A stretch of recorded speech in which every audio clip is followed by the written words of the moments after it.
Hello, नमस्कार दोस्तों। आज हम फिर से बात करने वाले हैं shipping corporation of India stocks के बारे में। और इस स्टॉक्स में जो गिरावट की वजह थी वो मैंने आपको उसी दिन समझा दी थी कि इस स्टॉक्स में गिरावट क्यों हो रही है।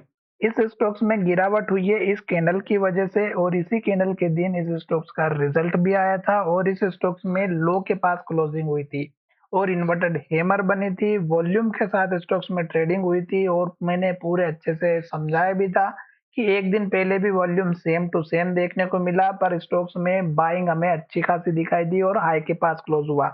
दूसरे दिन भी वॉल्यूम उतना ही दिखाई दिया, पर स्टॉक्स में क्लोजिंग हाई की तरफ नहीं हुई थी, तो हमें समझ में आ जाना चाहिए था कि स्टॉक्स में सेलिंग प्रेशर आ चुका है और स्टॉक्स हमारा लो की तरफ क्लोज होते हुए दिखाई दे रहा है। एक दिन पहले के स्टॉक्स में बाइंग हुई होगी रिजल्ट को लेकर के, अनाउंसमेंट को लेकर के, और स्टॉक्स में सेलिंग हुई उस दिन। और दूसरा, रिजल्ट वाले दिन ही स्टॉक्स में ट्रेडिंग हुई है, उसी दिन स्टॉक्स में एंट्री हुई है, उसी दिन स्टॉक्स में सेलिंग हुई है।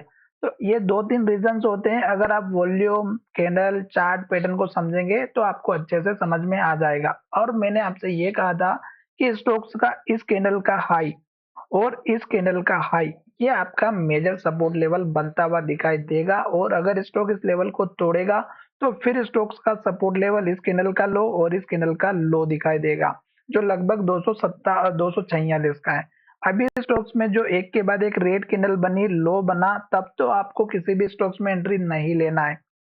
फिर मैंने आपसे कहा था कि ये लो जरूर बना है, ग्रीन कैंडल देख करके एंट्री ना ले, क्योंकि लो का नीचे अगर बन रहा है तो हमें इंतजार करना है। अगर हाई के पास क्लोज हुआ और नेक्स्ट ट्रेडिंग सेशन में हाई ब्रेकआउट होता है तो पॉसिबिलिटी होती है कि स्टॉक ऊपर जाएगा।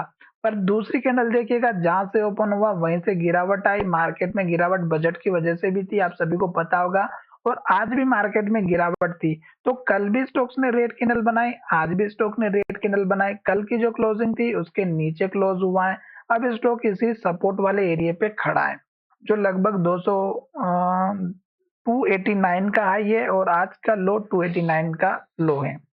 अब स्टॉक अगर इस लो को तोड़ता है और नीचे की तरफ चला भी जाता है तो इस कैंडल का जो हाई है 279 रुपए और इस कैंडल का जो हाई है 274 रुपए, तो इसके आसपास स्टॉक का सपोर्ट बनता हुआ दिखाई देगा।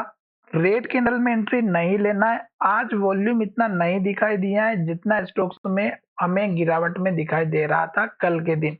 तो हमें हमेशा वॉल्यूम को कंप्लीट करना है कि वॉल्यूम हमारा क्या कहना चाह रहा है।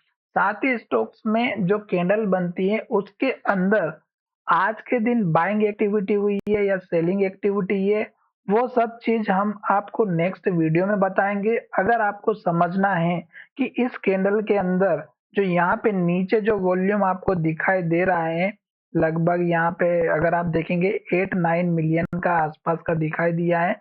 तो इस 8-9 मिलियन आज जो ट्रेडिंग हुई है इसमें बाइंग कितनी हुई है और सेलिंग कितनी हुई है, वो मैं आपको नेक्स्ट वीडियो में बताऊंगा।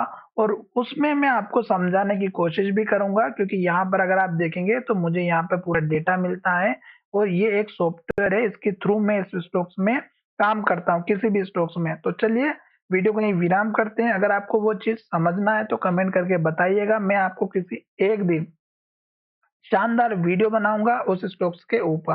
तो चलिए वीडियो को विराम करते हैं। धन्यवाद।